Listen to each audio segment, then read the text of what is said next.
All right, you want to talk about Profinder? Bring it All up. right, what everybody's been waiting for. So here, let me do. It's not out this. yet, by the way. I mean, I haven't seen it in any of the accounts I'm managing. Have you seen it in a client's account? Yeah, it's still. I'll show you. Because I'm just seeing products. I'm not seeing services.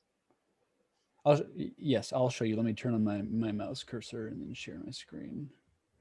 Okay, Profinder is here, and actually, let me kind of just do a recap on this. Is that the more button? The more button you did there to get to that?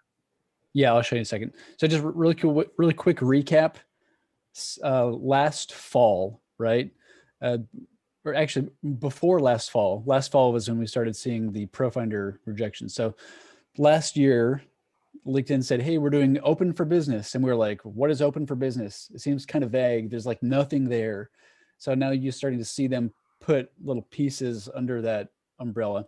So they rolled out open for business, let you enable, add these services to your profile. And that is right here. So when they're talking about providing services. So if have you seen that before? Yeah, not all profiles will let you do that. It's kind of That is true. The open for business is, if you don't have it, you can go here. Oh, wait, the showcase services feature? Oh. Mm-hmm. Can I grab a screenshot on that? Because Yeah, how about I get you the link? Yeah, it's even better. Sorry. I heard it. I got in the mode, but it went in the mode. I didn't mean to do that. It was already in the crosshairs. Okay. That is language English. So for all you non-English folks here, sorry about that. Americans are arrogant. Beautiful. My bad. Thank you. Okay. Thank you. Let's see. So there was the open for business turned on. Then you were able to add the services to your profile. And then they added service provider to search, right? And that is when you go here, for example, like to search, and then you do, oh, let's just do, I don't like how they have you start dentist. And this is going to be people. All filters. Service categories. You see that right there? So when you add services, when you add services here, right? Once that's added, you are eligible to be discovered in this search. So it's like, you think about the other categories, like if you had an old profile before industry was available, and then you had no industry, and then the added industry, you have to check it to be found in this categorical search. Same thing with service categories. It's new. Not everyone has it. You can apply to get it.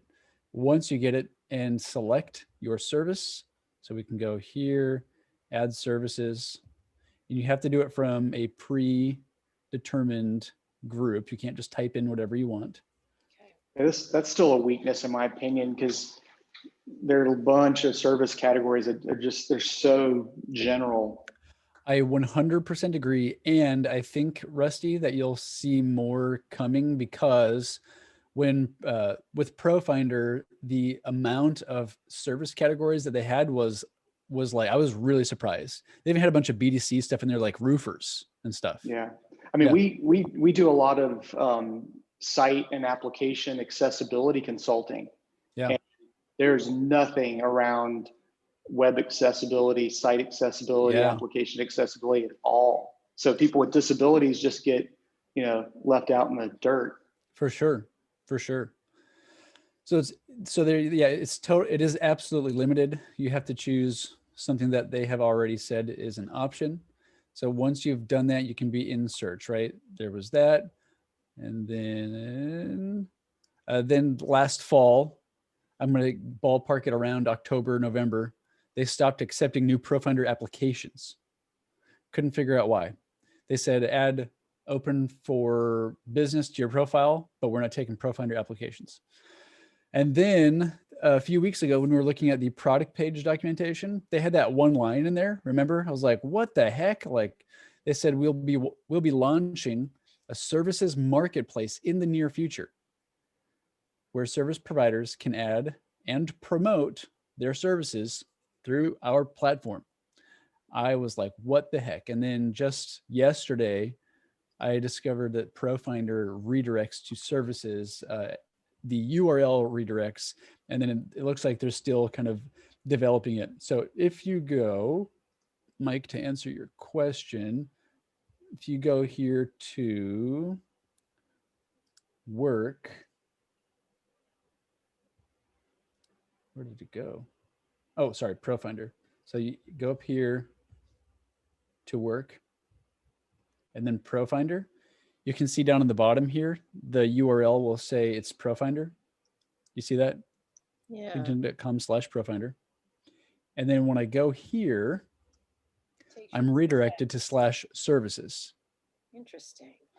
So this is for sure the sunset of what was Profinder happening right now. So Profinder being sunset and turned into services. Now, when you are on services, it's too bad we don't have like a screenshot where I could do side by side. It looks similar, but it's totally different, right? In Profinder before, you still had this main call to action here. You still could see all services, but they've kind of just got a little bit more. They've changed the design and they just added some stuff. You can apply here. This is the main call to action. So let's do lead generation. Now, just one question. I could, Yep. whenever I'd get these like leads, so to speak, I wasn't on a paid account. So they said, oh, well, too bad, you're not on a paid account. Right. So actually, let's talk about that in a minute, because there's like two paths, one for free, one for paid, from what I can tell. So when somebody who's looking for services, they go here and they fill in this try email marketing. Actually, let me just backtrack here. So this is the main call to action LinkedIn's wanting people who are looking for stuff, right? To type it in here just to get started. See all services. So here are Rusty. If you've dug into Profinder in the past, looks like they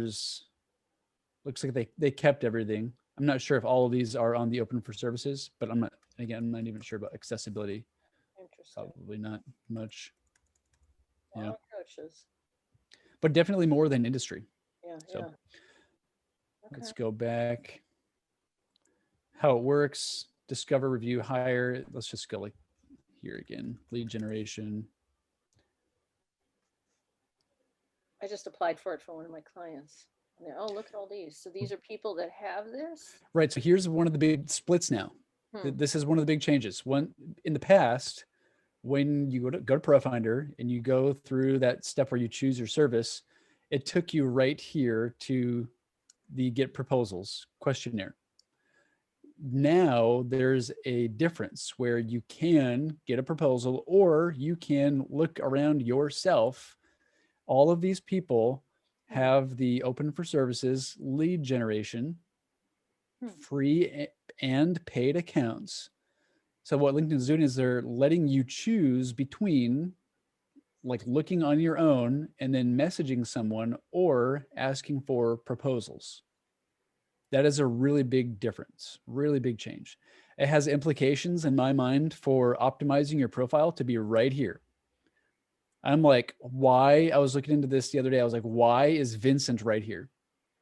Like, lead generation is here, but it's not in his headline or anywhere. So I'm like, I think it's worth digging into.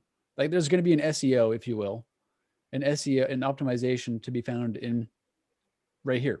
Interesting. Yeah. Why? I wonder if you put that link in there, if we all looked at that to see if we all got Vincent or if it has to do with your connections. That's a great idea. Let me put that in the chat right link, now. Let's see if we all come, because it may have to do with your second degree proximity. Yeah, absolutely. You can dial it in by location, see all filters. I'm seeing different folks.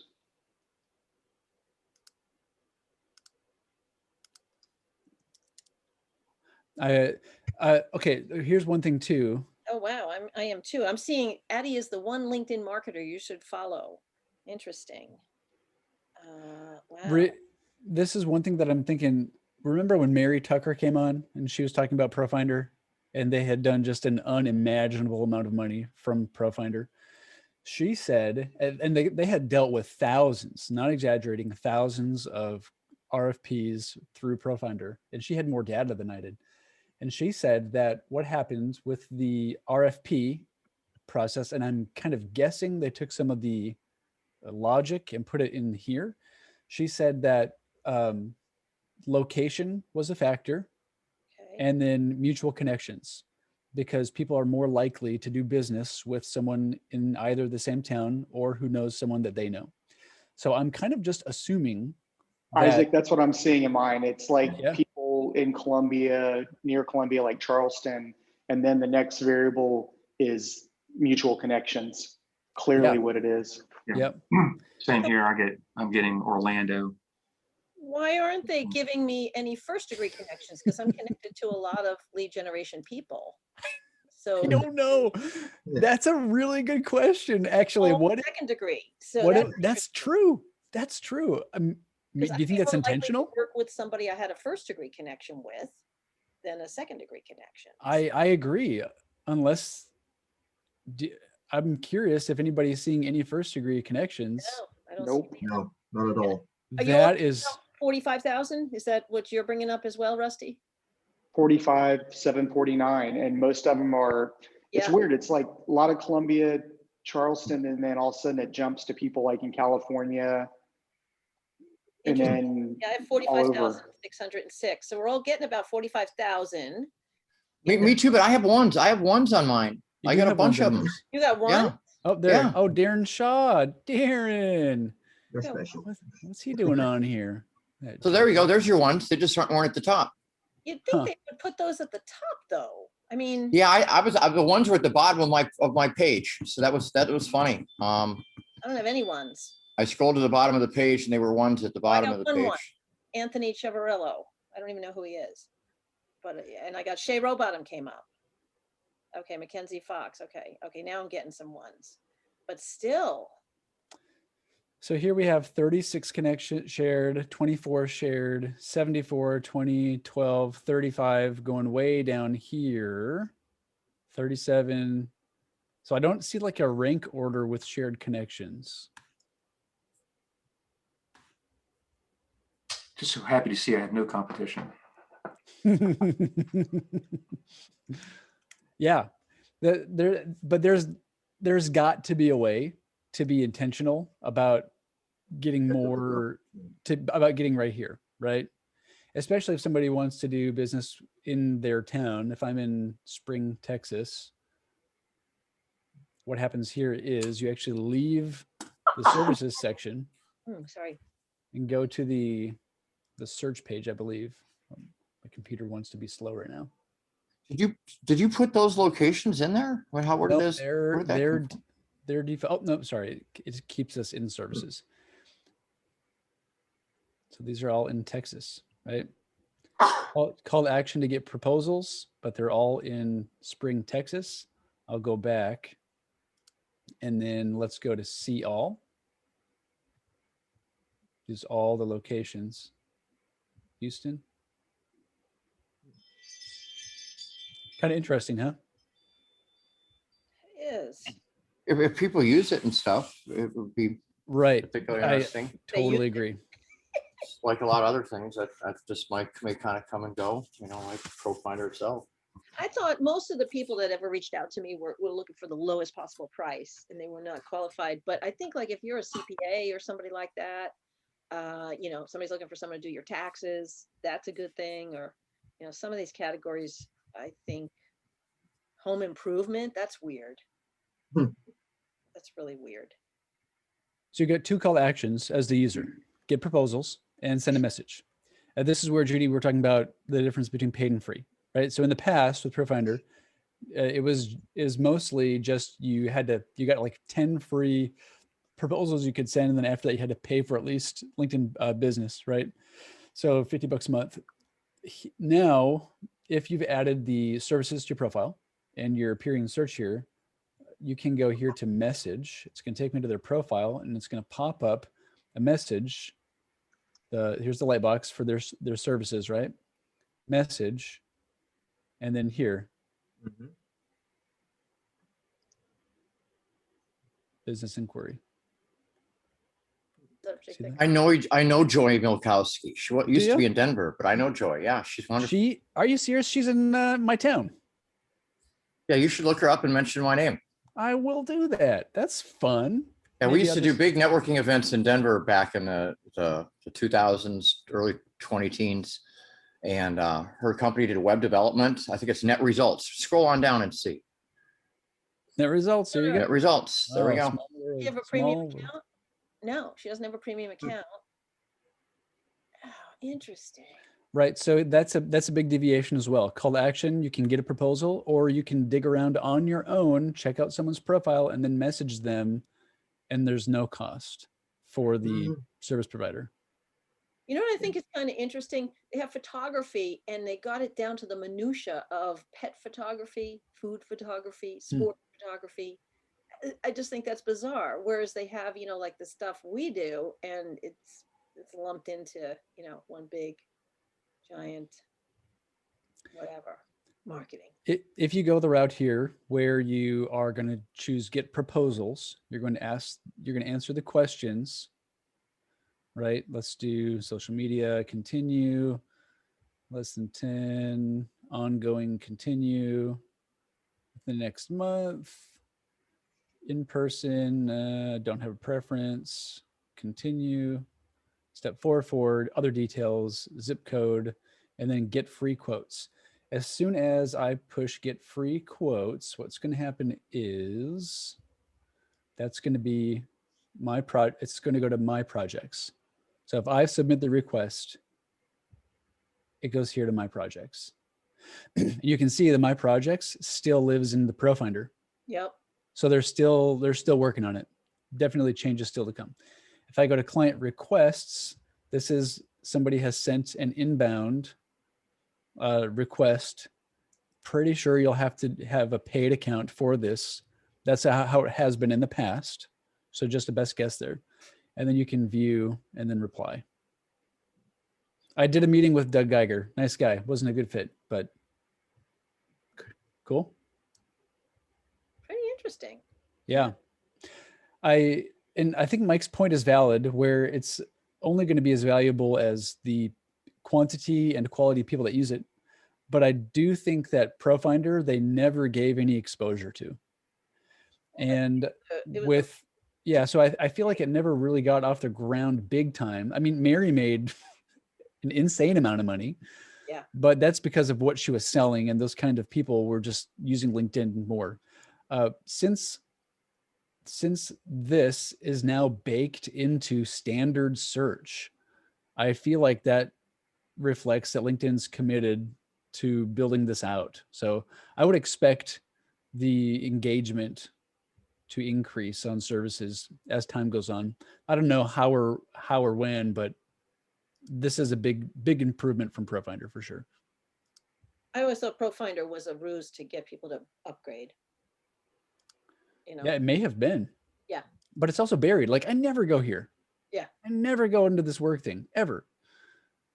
So now that I'm seeing it in here, I'm like, whoa, that's kind of interesting.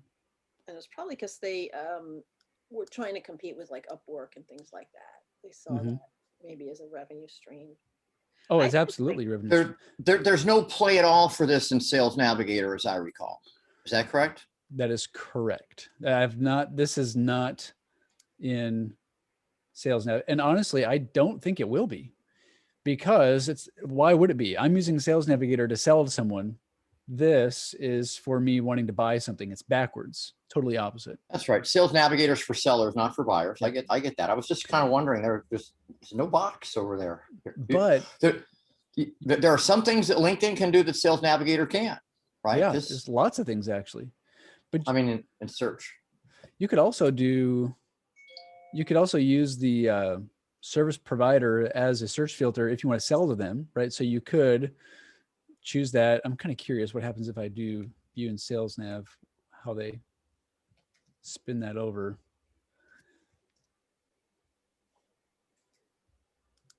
They do just keywords. Yeah, there's nothing. Nothing. Okay. So you could use the service provider as a search filter for targeting and then grab these people and try to sell to them, right? Because if you're a B2B company and you only sell to consultants or whatever, that can be really helpful, right? Like if I sell to consultants or if I sell to marketers or business consultants, But you're only going to see people that are registered in this way. that's absolutely right. So the best folks out there don't need this, don't do it.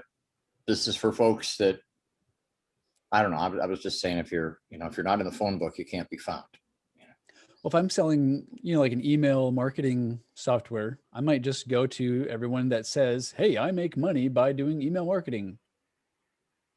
So showing the results, Sure. 33,000 people, boom, maybe talk to them all and say, hey, we have this email marketing software. I'll give you a free beta trial. I don't know. If you hit all filters, can we just keep whittling down on this thing, so we could just keep adding more, start with that as our main search and then just whittle down from there, right? Yeah, you could use service categories as an indicator for, what they do functionally at work if you want to sell them business services. But then you could layer up industries and locations and other stuff up there to whittle it down some more. So you're replacing 700 million people with 33,000 to start with, right? Do they have to be the business owners in order to qualify for that? You can't be an employee and have services. Judy, that is a really good question. I don't have an answer. I don't want these good questions today. I don't have an answer. Profinder, I know that Profinder was originally focused on small business owners and freelancers for obvious reasons. Right. But they didn't have a way to shut it off if your company grew. Right. And it doesn't seem like this is limited to, like, they just don't say anything on here about it being freelancers or business owners. Yeah, because it looks like when you look at the list of rendered results, those all look like principals in their business as opposed to employees.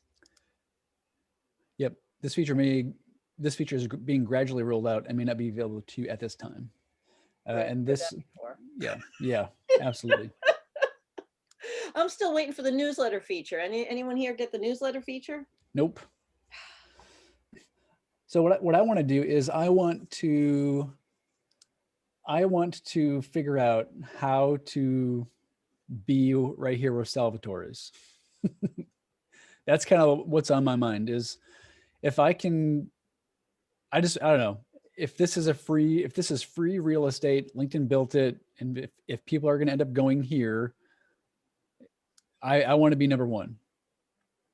Why not? Right? Yeah. How do you I want more leads without doing extra work. It's like saying I want SEO for web traffic. Why wouldn't you? Right? I think, is there any way to be listed for 2 locations somehow? Well, 2 locations. Good question. No. Hey, you know what though? You know what I'm wondering? If you look at your mutual connections, you have 37 mutual connections. I wonder if that's why. No, you have someone there 74. So the question is, what is in the back end that is rendering him number one compared to somebody who actually does lead generation? Yeah. I would almost want to scrape this and then run it through something like Power BI and see if you could find any commonalities, but that is so not my wheelhouse. Yeah. What does his profile look like? He's probably going to be like, who the heck is this guy? Because when I was digging into this, I visited his profile so many times. I'm probably going to get some message saying, would you like LinkedIn lead generation services for Zico?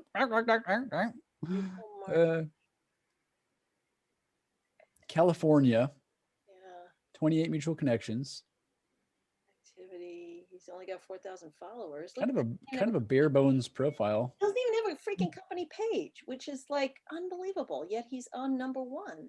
Maybe he's more active. I don't know. That's what I don't understand. So why does he get cred for not having an incomplete profile, right? I don't know. It's as if he's pinned up there, right? Doesn't qualify, but you pin him to the top. I'm What just else? going to take a quick look at activity. He's just liking things. Joy, That's Joy. She's liking this is things. pretty active. Vincent has been pretty active, not super active, just a lot of likes, Yeah, not that's- even actually posting anything. yeah. A week ago, 4 months ago. Wow. It doesn't, I don't know. Oops. I gotta log on to a webinar here in a couple. Isaac, it looks like too, it's limited to people, not companies Yeah, as well. absolutely. Is that, That's yeah. absolutely right. so like you might be able to find me, but finding True Matter would be secondary. Mm-hmm. So look at their titles though, like he's a CEO, you got founder, go down, look at their titles. Founder, if you click on president, so it looks like, If you go to the profile, do you see those services in the lower left corner of the profile when you look at it? Where yeah, it says services, are these listed? Right there? Yeah, right here, providing services. interesting. And then I'm in this category right here, lead generation.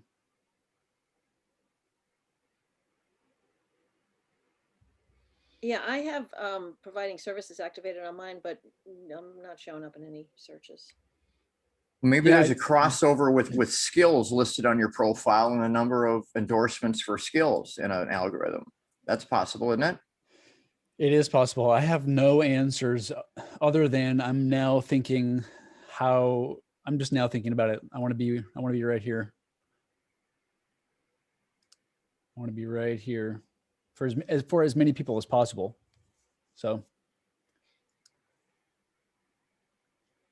I don't know.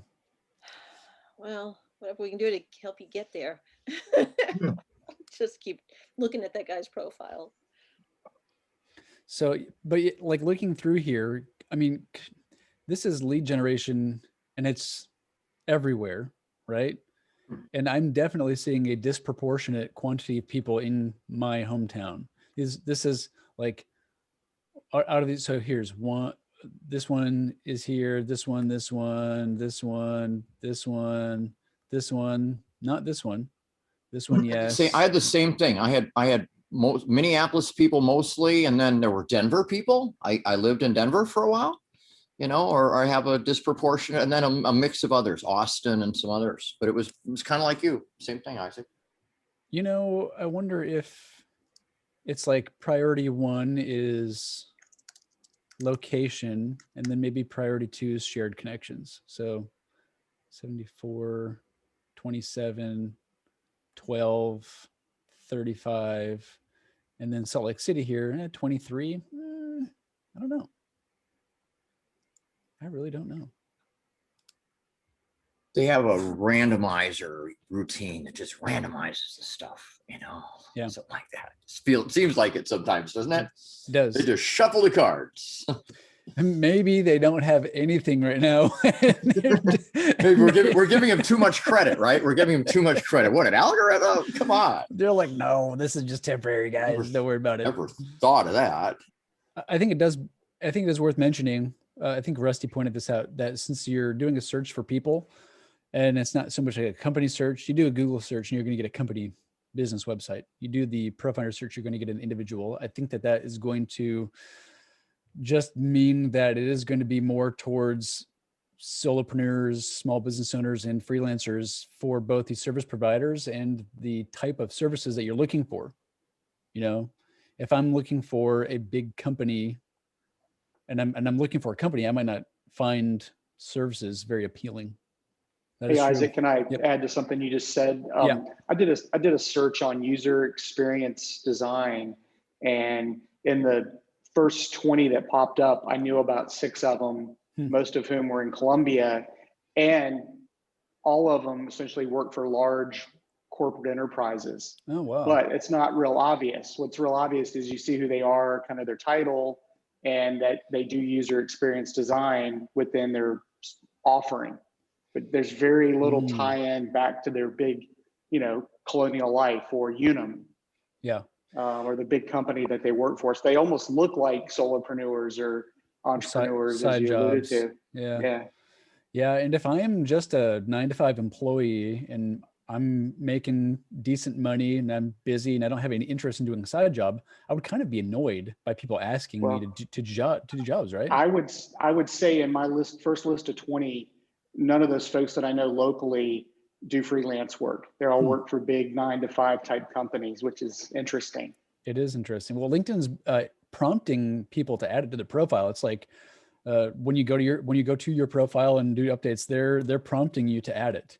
They're prompting as many people as they can to add it so that there's more people, and the more people that have it enabled, the more value, of course. But yeah, that is really interesting, and probably one reason why it's just less work for someone to ask for proposals than to do the asking, right?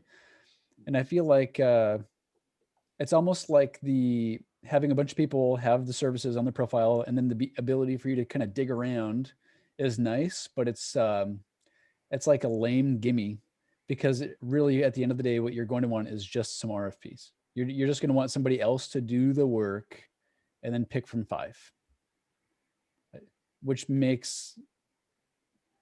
yeah. So that's why people pay.